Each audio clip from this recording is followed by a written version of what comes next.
What's up, Infected, and welcome to the Quarantine. I'm going to try something a little different. I just got my Zaya Station insert in. So what I'm going to do is I'm actually going to record putting it together for anybody who may be interested on how these actually work and what they look like and whole 9 yards. So what I'm going to do is after this intro, it's just going to be, the camera's going to be down here on my table with my mat, and it's going to be sped up really fast. And, sped up real fast with music in the background, so you can see how one of these come together. Now this one is pretty lengthy. I have one of these from my Battlestar Galactica game, and I also have another one here for my Scythe, and I will probably do the same thing for that as well. But if you guys enjoy this, let me know, and I'll start doing more things like this in the future. Whether or not I get these specifically again in the future, I don't know, but these style of videos. So anyways, I hope you guys enjoy.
Alright, now that you guys are done watching that here, I'm finally finished. I have everything packed up. Everything's ready to go in the box. Now you're going to notice I made several mistakes. I had to pull some pieces apart and put them back together.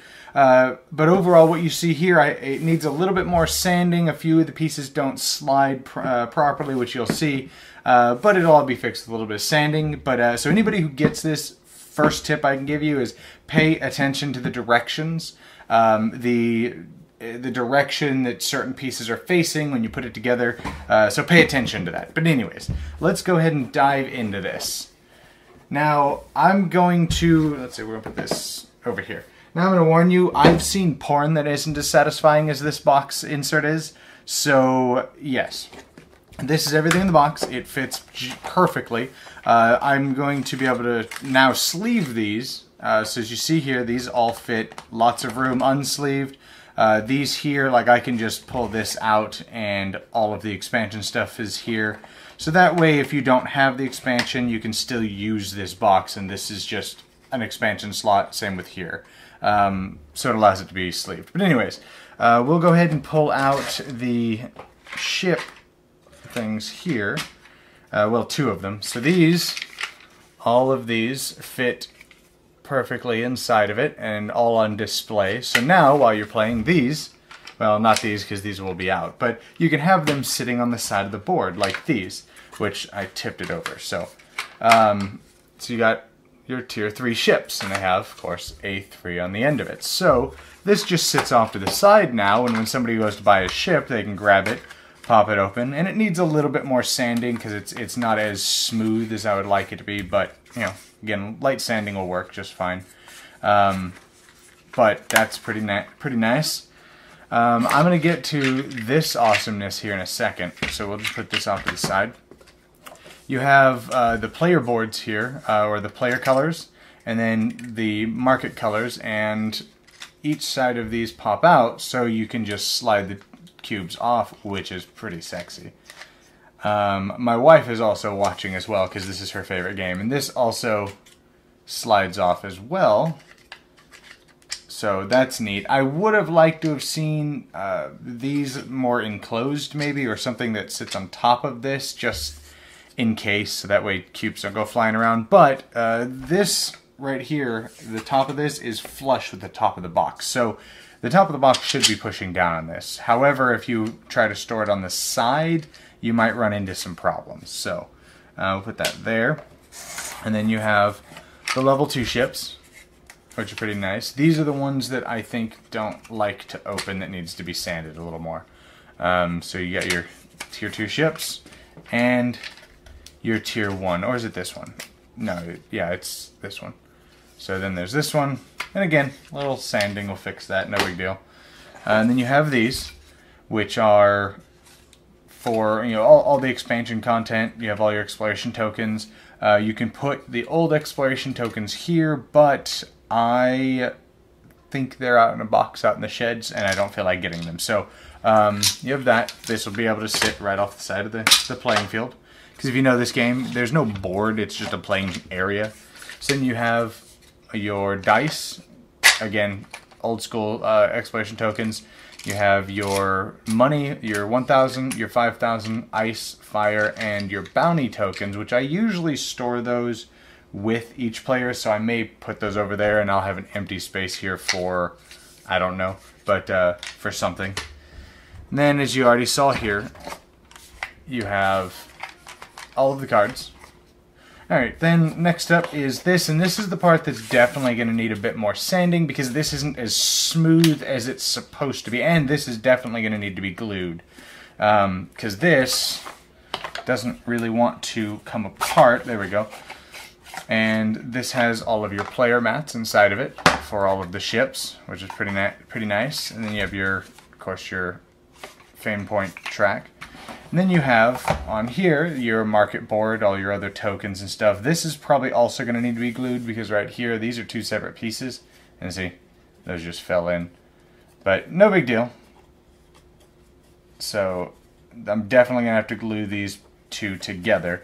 But then you have, you know, your comet. You know, everything's got little areas here where you can easily pull everything out. Not a big deal. And just a little bit of glue like here and here to hold these down should be fine, because the rest of it kind of pins it all down. But that sits like that. And then you have all the boards. And really easy to pick, or not the boards, the tiles. They all come out, fit perfectly fine here. However, for anybody who may be curious, I also got, when I got the expansion, or before the expansion even came out, I had picked up the dev kit that came, because I wanted more tiles, and I liked, I wanted to be able to add more open space to the board. So I got these, and I used to shuffle these in. Now, with the expansion, I don't shuffle them in quite as much because there are way more. There's almost twice the number of tiles. But these will not really fit. Like, you could probably fit two and they kind of overlap a little bit. So, I mean, if you wanted to, and then, you know, this sits on top of it like this, you probably won't have any problems. But just know all three of them will not fit unless you don't want it to be flush, which... You can put this on top of this and then it won't really matter. But hold on, don't go anywhere. I completely forgot to show off this. Now this is super fancy. So this slides off and pops off, and now you have all of these. Then this pops over, and again it's one of the pieces that are going to need a little more sanding. And this pops off, and now you have all of your stuff that's nice and organized. Now, one complaint that I do have is the RK5 blasters. There's no designated space for them, and I mean, you could probably put them in, like, I could put them here or something, you know, somewhere I'm not using, but all the weapons are here, so I'm just putting them here with the blasters, and they seem to work just fine. So, anyways, sorry about that. That is the Meeple Realty Zaya insert. I hope you guys enjoyed this video. If you like this video, let me know down in the description. I will be doing one here soon-ish for Scythe, which will be nice. So anyways, give this video a like, comment, subscribe. If you like what I'm doing here and you'd like to support the channel, hit me up on Patreon right here. I also have a tip jar down in the description if you're afraid of commitment. Anyways, I'll see you guys next time in the quarantine.